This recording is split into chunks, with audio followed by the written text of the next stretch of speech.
주식단기학교입니다. 2020년 10월 31일 토요일 오후 5시를 지나고 있습니다. 예, 오늘은 미국장과 국내 시장이 하방하고 있는 이유를 조금 원인을 찾아보고 상승하기 위해서는 어떠한 조건들이 있어야 되는지 한번 공부해보는 시간을 갖도록 하겠습니다. 먼저 미국 시장을 좀 볼게요. 나스닥이 간밤에 금요일 밤에 굉장히 많이 빠졌어요. 2.45%. 다우는 조금 잘 버텨주는 모습을 보였고요. 미국에서는 알파벳이 3% 상승하고 테슬라 마이너스 5%, 애플이 또 마이너스 5%대. 웬만해서 다 이렇게 많이 빠지는 모습을 보여줬어요. 호실적을 냈음에도 불구하고 많은 나스닥 종목들이 호실적을 발표했음에도 불구하고 많은 이렇게 하락을 맞았습니다. 그 미국 시장이 이제 이렇게 하방 압력이 많이 나왔는지, 우리 시장이 왜 그렇게 하방 압력을 많이 받는지 좀 생각을 해봤어요. 그 원인에 대해서 좀 공부해 보려고 하는데요. 첫 번째로 제가 생각하는 게 코로나19 2차 확산 우려. 이게 지금 유럽에서는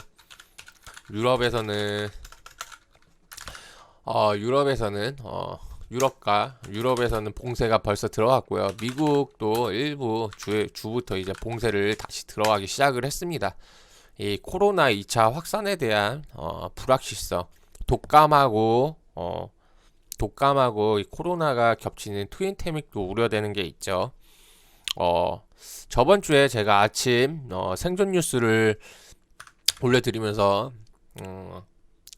일주일간 하루 평균 확진자의 수가 7만 명 정도 된다고 했는데, 오늘 아침에 뉴스를 보니까 미국에서 8만 명 정도 된다고, 이렇게 또 상승 그래프가 또 굉장히 빠르게 급등주 차트처럼 머리를 치고 올라가는 모습을 보여줬습니다. 코로나.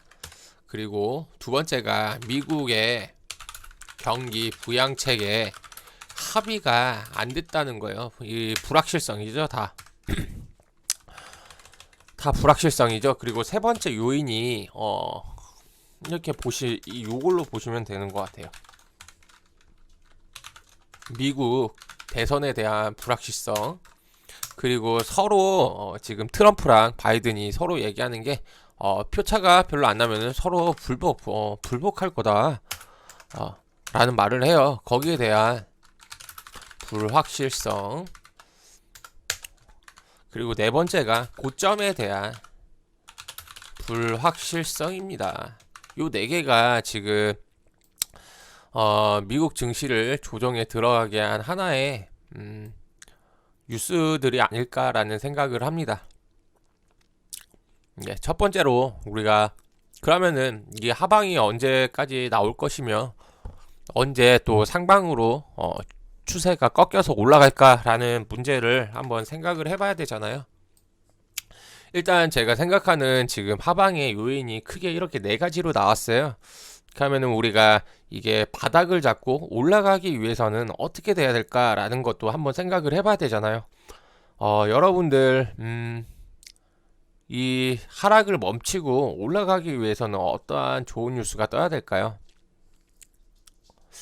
참 많은 생각이 들게 하죠. 근데 어렵게 생각하지 마세요. 요 불확실성 이 네 개가 해소가 되면은 증시는 바닥을 잡고 올라갑니다. 뭐 호재가 필요한 게 아닙니다. 이 하방을 누르는 이 악재들이 하나씩 없어지면은, 이렇게 하나씩 다 없어지면은 바닥을 잡고 올라가요. 반등하게 되어 있습니다. 코로나 2차 확산에 대한 우려.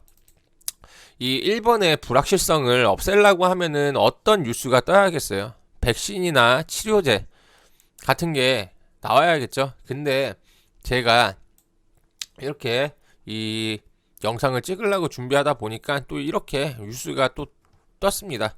우리 미국의 파우치 소장이 원래는 이렇게 얘기했어요. 이르면은 백신이나 치료제가 내년 말이나 말쯤에 빨라도 나오겠다라고 얘기를 했는데 갑자기 뉴스가 이렇게 속보로 떠서 제 HTS에 이렇게 알람이 왔는데요.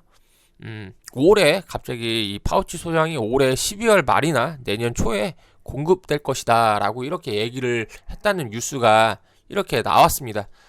이게 갑자기 이게 무슨 뜬금없이 말을 확 바꿨죠. 내년 이맘때 내년 12월 달에 나온다는 백신이 갑자기 하루아침에 말을 바꿔서 올해 12월 말쯤에 나온다고 합니다. 조금 아이러니하죠. 이 말은 무슨 말이냐라고 했을 때 증시를 방어하겠다. 미국에서 이 떨어지는 증시를 한번 방어해보겠다라고 저는 그런 뉘앙스가 좀 느껴집니다.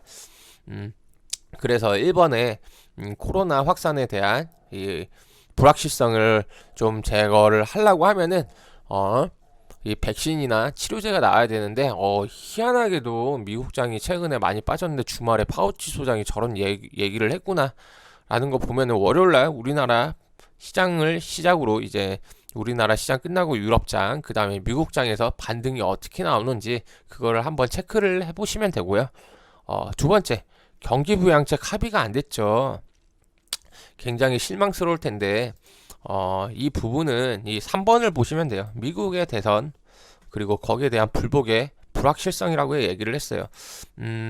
바이든이 한 3달 전까지만 해도 두 달 전까지만 해도 굉장히 강력하게 치고 나갔다가 이제 선거가 코앞으로 다가오면서 트럼프가 많이 격차를 좁혔다고 합니다. 일단 11월 3일 며칠 안 남았죠. 다음 주 화요일인데요.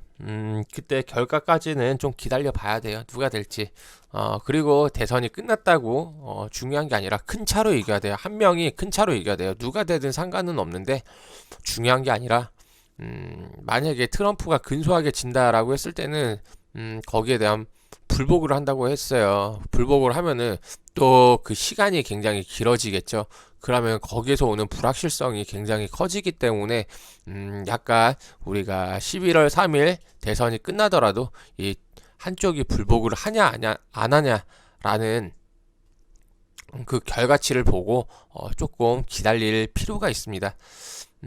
그리고 만약에 누군가는 대통령이 되고 대통령이 확정이 됐다라고 했을 때 이번의 문제가 해결이 됩니다. 지금 트럼프가 속한 공화당이 제시한 기준보다 지금 바이든이 속해 있는 민주당이 속해 있는 바이든이 속해 있는 민주당에서 제시한 금액이 굉장히 커가지고 둘 간의 그 금액에 대한 격차가 줄어들지 않고 있어가지고 지금 합의가 안 되는 건데요. 민주당은 더 주자. 공화당은 안 된다. 그러면 안 된다. 그러면은 사람들이 나가서 일을 안 하니까 조금 줘야 된다. 라고 해가지고 서로 붙고 있어요. 이런 와중에 트럼프가 한 말이 있어요.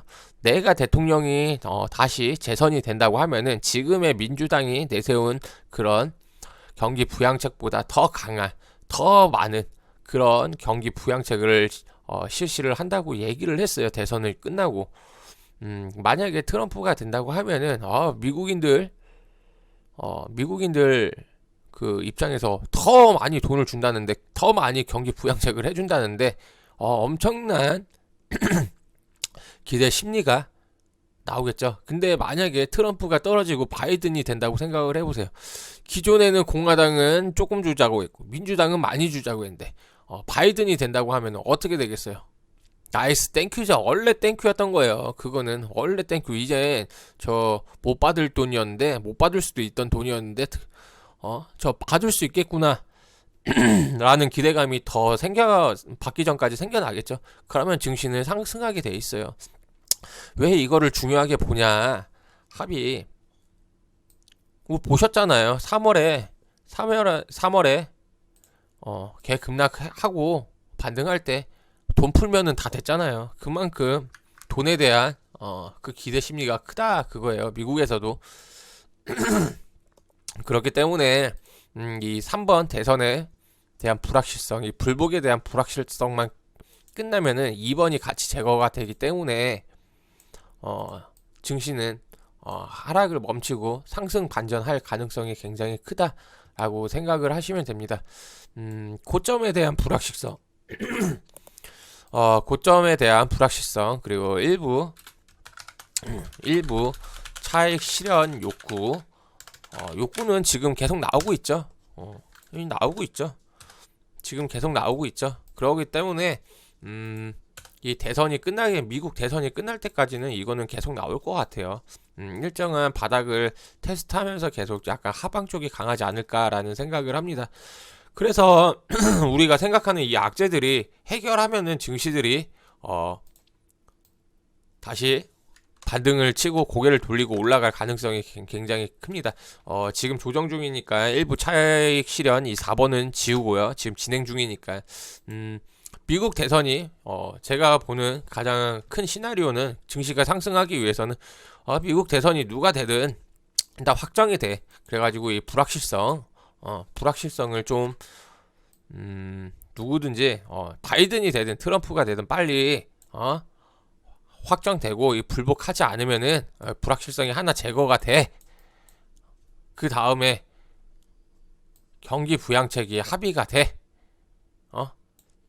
바이든은 원래 준다고 한 금액 주면은 땡큐고 트럼프가 돼서 더 많은 부양책을 내놓으면은 더 땡큐고 이래서 주가가 오릅니다.